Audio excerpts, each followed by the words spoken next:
नमस्कार मंडळी. कार्यक्रम चांगला असला की तो लांबला हे लक्षात येत नाही, तर आपण सगळेच जण त्याचा आनंद घेत असतो. आणि अशा एका आनंदमय कार्यक्रमामध्ये आपण सगळे सहभागी झालो आणि समाजामध्ये जे अनेक विविध स्वरूपाचं चांगलं ते काम करतात, त्या केलेल्या सत्कार्याचा सत्कार तिथे अनेक लोकांचा झाला. त्या सर्वांना मी मनापासून त्यांचं अभिनंदन करतो, शुभेच्छा देतो. माझे मित्र निलेश सांबरे यांचं हा एक अतिशय चांगला उपक्रम, जिजाऊ प्रतिष्ठान. मगाशी देशमुख साहेबांनी इतरांनी सांगितलं की जिजाऊ हे नाम का दिलं असावं. आता जिजाऊ व्यक्तिमत्व असं आहे की त्यांचं नाव कुठच्याही गोष्टीला दिलं तरी त्यांच्या कर्तृत्वाची एवढी व्याप्ती एवढी मोठी होती, ती किती नावं दिली तरी ती त्यात सामावली जाणार नाही. परंतु महत्वाची गोष्ट, जर जिजाऊ नसत्या तर छत्रपती शिवाजी महाराज नसते. छत्रपती शिवाजी महाराज नसते तर कदाचित आपल्यापैकी इकडे कोणी जे बसलेले ते आपली संस्कृती देखील कदाचित नसती. आणि छत्रपती शिवाजी महाराजांना केवळ जन्म दिला असं नाही, तर त्यांच्या मनामध्ये स्वराज्याचे विचार त्यांनी रोवले. त्या जिजाऊंचं नाव या कार्यक्रम या संस्थेला तुम्ही दिलं, हे खूप अर्थपूर्ण आहे. आणि म्हणून जिजाऊंनी महाराजांना जन्मिला, महाराजांनी तिला स्वराज्याची स्थापना केली, सुराज्य देखील तयार निर्माण केलं.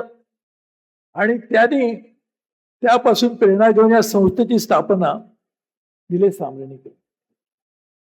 पण निलेश सांबरेंना जन्म कोणी दिला? निलेश सांबरेंना जो जन्म दिला ते आई वडील इकडे उपस्थित आहेत. आणि ते नसते तर काही निलेश सांबरे झाले नसते, आणि निलेश सांबरे झाले नसते तर एवढा मोठा कार्यक्रम झाला नसता. आणि ज्या आई वडिलांनी त्यांना जन्म दिला त्याच्या वडिलांचा आज वाढदिवस आहे. त्यांना त्याबद्दल मनापासून शुभेच्छा देतो. 1 जूनची तारीख का ठरली मला माहित नव्हतं. मी खरं म्हणजे आठवड्यातले 6 दिवस कुठेतरी फिरत असतो. मी त्यावेळेला अमेरिकेला होतो, जेव्हा मला नकुल पार्सेकरांनी फोन केला, म्हणाले 1 जूनची तारीख जमेल काय? म्हटलं बघ आत्ता मला सांग, मी माहित नाही. मी त्यावेळेला रात्र होती, त्यांनी फोन केला त्याचा दिवस होता इकडे, तर तिथे दिवस रात्र काम करतात ते खरं वाटतं म्हणून त्यांनी मला त्या अशा वेळेला फोन केला की ते रात्र आहे. पण मी म्हटलं मी नक्की येतो, कारण ह्यांनी केलं काम मला बरेच वर्षापासून ऐकत होतो, त्याचा प्रत्यक्ष अनुभव घेता यावा म्हणून आज इथे मला येता आलं. त्याबद्दल मी खरोखर मनापासून आनंद व्यक्त करतो.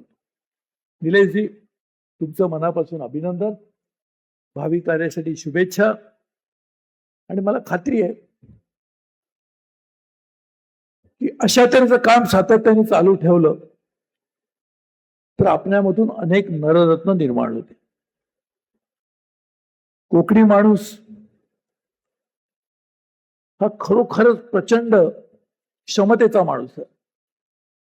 आता ती क्षमता अनेकदा संधी मिळाली नाही तर योग्य दिशेने जाते, योग्य संधी मिळाली तर तो माणूस आयुष्यभर इतरांना प्रकाश देत राहतो. आणि म्हणून खऱ्या अर्थाने गरज आहे की त्या हिऱ्याला कुठे ना कुठेतरी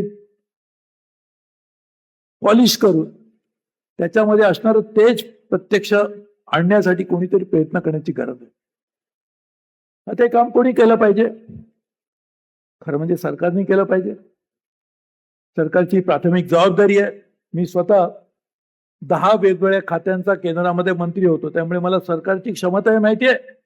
आणि सरकारने केलेल्या कामाची व्याप्ती किती मोठी असली तरी त्याच्या मर्यादाही मला माहिती आहेत. आणि म्हणून सरकारला त्यांनी केलेल्या कामाला मदत करण्यासाठी, त्याला जोर देण्यासाठी सामाजिक संस्थांची आज आपल्या देशाला जास्त गरज आहे. सरकारमध्ये काम करणारे अधिकारी खूप चांगले असतात, काम करतात, परंतु ते नोकरी करण्यासाठी काम करतात.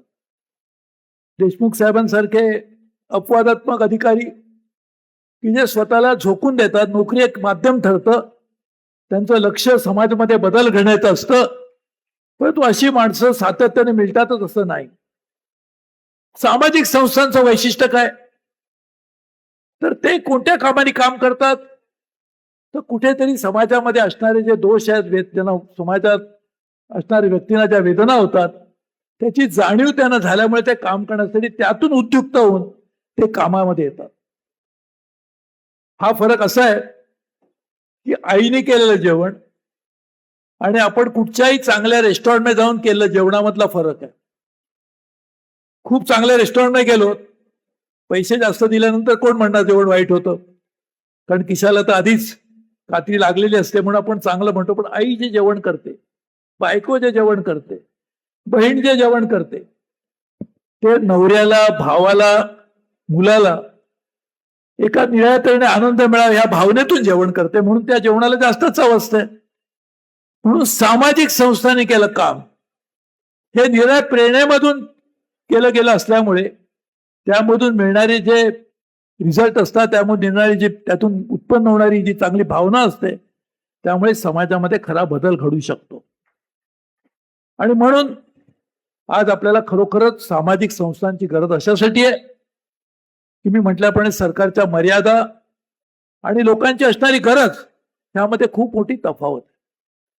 आणि म्हणून या गोष्टी केल्या पाहिजे. मला आठवतं, मी माझा स्वतःचा अनुभव सांगतो. मगाशी यांनी सांगितलं, मी 1996 पर्यंत राजकारणात नव्हतो. मला बाळासाहेबांनी बोलवून, मी कदाचित असेल देशामध्ये माहित नाही, की मला नेहमी बोलावून तिकीट दिलं की तू उभा राहा. मोदी साहेबांनी मला जेव्हा मंत्री केलं तेव्हा मी त्यांच्या पक्षात येत नव्हतो. मी शिवसेनेत नसताना बाळासाहेबांनी तिकीट दिलं, बीजेपीत नसताना मोदी साहेबांनी बोलवून मला मंत्री केलं. मी आधी त्यांच्या कार्यालयामध्ये, कारण मी लोकसभेची निवडणूक लढवली नव्हती 2014ला, तर मी त्यांच्या कार्यालयामध्ये प्राईम मिनिस्टरच्या ऑफिसमध्ये कॅबिनेट मिनिस्टर रँक म्हणून मंत्रिपदा दर्जावून बसत होतो. पण नंतर त्यांनी मला तू मंत्री हो म्हणून मला राज्यसभेत जावं लागलं. त्याच्या आधी 4 वेळा मी लोकसभेत निवडून आलो, तो या सिंधुदुर्ग रत्नागिरी जिल्ह्यातून. त्या मतदारसंघाची व्याप्ती जेव्हा निराळी होती, रत्नागिरी तालुका त्यामध्ये येत नव्हता. जेव्हा मी त्यावेळेला निवडून आलो, तो नंतर आला. परंतु या दोन्ही जिल्ह्यामध्ये मी जेव्हा निवडून आलो, तर पहिल्यांदा माझ्या लक्षात आलं की सर्वसामान्य माणसाच्या अपेक्षा आणि सरकारी योजना यामध्ये देखील मोठी तफावत आहे. प्रत्येक माणूस वेगळा असतो, त्याची गरज वेगळी असते, आणि योजना मात्र एक समाजासाठी, एका सामाजिक घटकासाठी बनवल्या जातात. त्यामुळे बरेच असो तर आपण, आपल्याला इंग्रजीमध्ये म्हणे की टेलर मेड क्लोथ, की जेव्हा शिंप्यानी व्यवस्थित शिवलेले कपडे असतील तर चांगले बसतात. पण आपण रेडीमेड कपडे घ्यायला गेलो तर बरेचदा कुठेतरी पायामध्ये पुढे आखूड होते पॅन्ट, किंवा वरती घातलेला शर्ट बरोबर बसत नाही. आणि या सरकारी योजना या टेलर मेड नसतात. आणि म्हणून आम्ही एक संस्थेची स्थापना केली. माझी पत्नी ते बसली आहे, ती खूप टाइम्स ऑफ इंडिया, झी न्यूजची ग्रुप एडिटर होती. अनेक ठिकठिकाणी परदेशी देखील अनेक न्यूज मीडियासाठी काम केलं. ती आता त्याचे अध्यक्ष. आम्ही तेव्हा विचार केला की जर समाजामध्ये बदल पाहिजे असेल तर समाजाची गरज आणि त्या व्यक्तीची गरज लक्षात ठेवून काय आपल्याला योजना केल्या पाहिजे. व्यक्ती महत्वाची आहे. एक जुळे भाऊ, 2 जुळे भाऊ एकाच आईच्या पोटात जन्माला येतात, एकाच घरात वाढतात, पण त्यांचे वेगवेगळे विचार असतात. असं जर असेल, 2 जुळ्या भावांमध्ये साम्य नसेल, कदाचित शरीरामध्ये असेल पण विचारामध्ये नसतं, मग समाजातल्या सगळ्या घटकांसाठी एकच योजना कशी करताय? आणि म्हणून मानव साधन विकास संस्थेची आम्ही स्थापना केली. मला काही साम्य माझ्या मनात आली.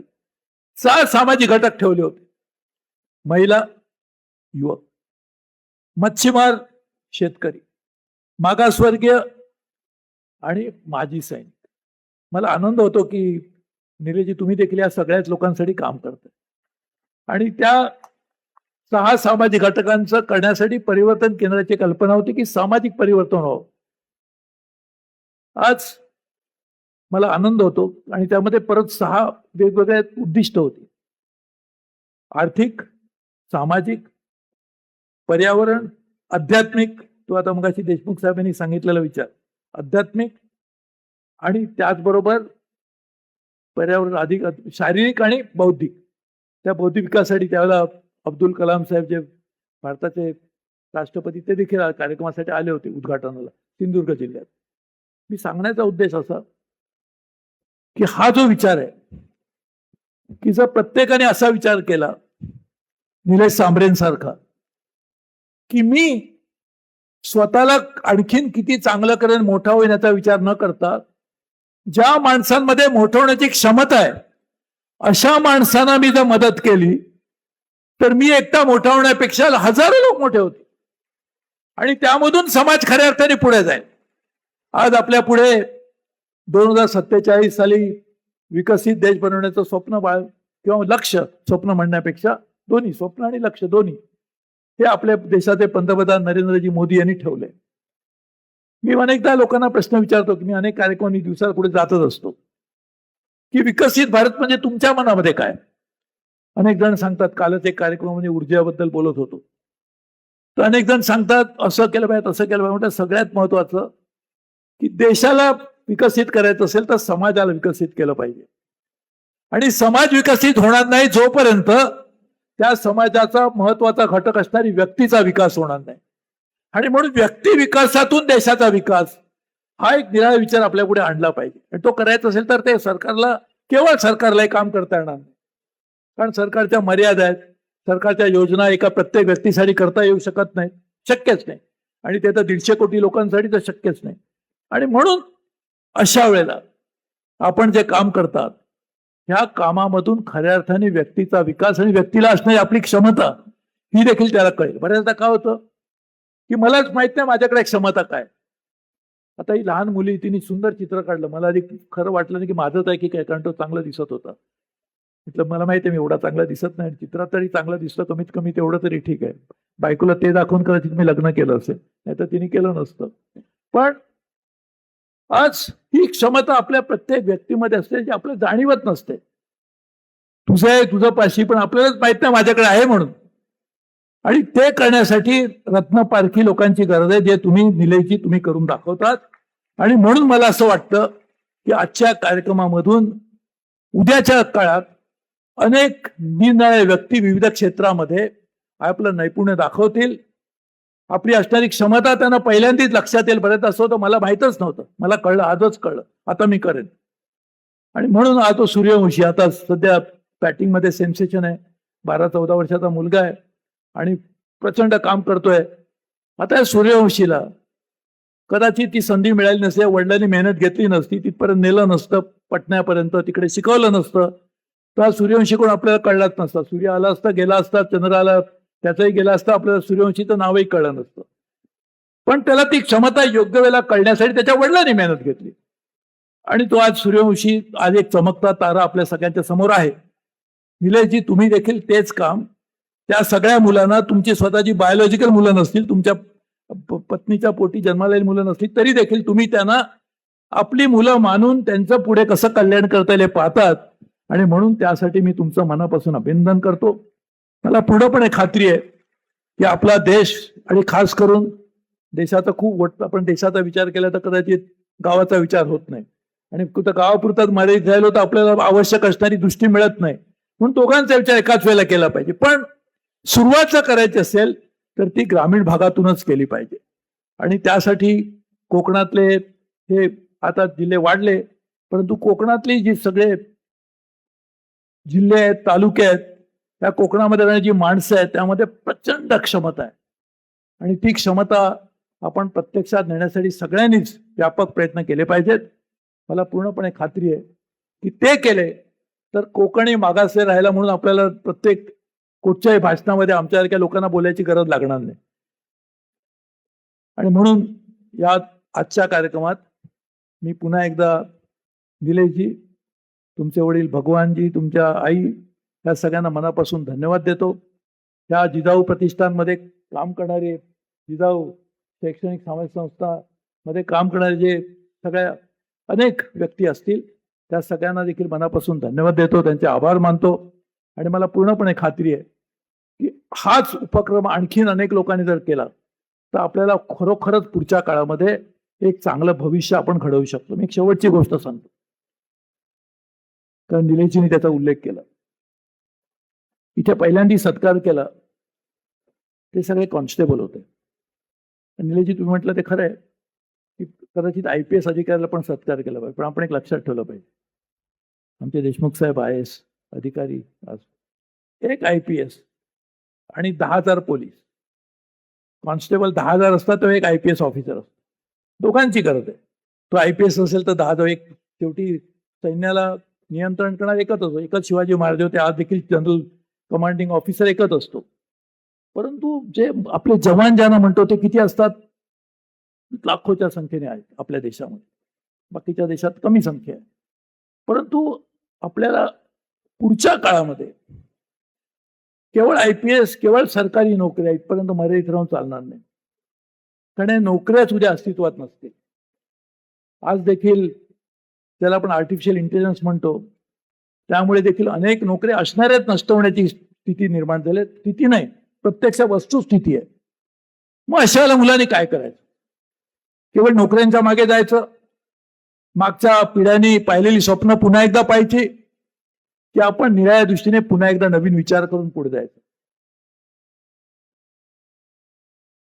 पुनश्च हरिओम हे त्यावेळेला घोषणा दिली स्वातंत्र्य मिळवण्यासाठी. त्याला मी आज तुरुंगात जाऊन आलो, आता पुनश्च हरिओम म्हणून अग्रलेख लिहिला होता. आज आपल्याला खऱ्या अर्थाने पुनश्च हरिओम न करता पुन्हा निराळ्या तऱ्हेने हरिओम करावं लागणार आहे. आणि होमच असेल, हरिओम नाही तर होम पण असेल. कारण ह्या होमामध्ये आपल्याला नवीन विचाराने पुढे जावं लागेल. नोकऱ्यांपेक्षा निराळ्या मार्गाने विचार करून व्यवसायाच्या माध्यमातून आपलं जीवन कसं चालवता येईल हे पाहावं लागेल. तेच काम मानव विकास संस्था देखील करते. परंतु मला वाटतं याचा आणखी निराळ्या तऱ्हेने आपल्याला विचार खूप मोठ्या प्रमाणावर करावा लागेल.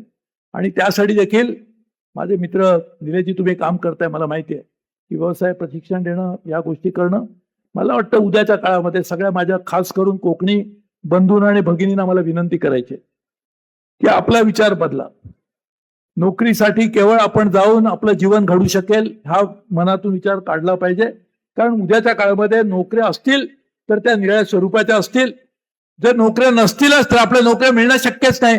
आणि म्हणून अशा वेळेला आपण कसं जीवन जगायचं ह्याचा विचार करण्यासाठी कोकणी माणसांनी एका निराळ्या दृष्टीने स्वतःकडे, समाजाकडे आणि बदलत्या परिस्थितीकडे पाहिलं पाहिजे. ते आपण करायची मला खात्री आहे. आणि त्यासाठी देखील हा विचार घडवण्यासाठी, विचार लोकांच्या मनामध्ये रुजवण्यासाठी देखील अशाच जिजाऊ सारख्या संस्थांची गरज लागणार आहे. निलेश सांबरेंसारखे नेतृत्व त्या संस्थांना लाभण्याची गरज आहे. ते लाभेल अशी आशा व्यक्त करतो आणि तुमची रजा घेतो. जय हिंद, जय महाराष्ट्र.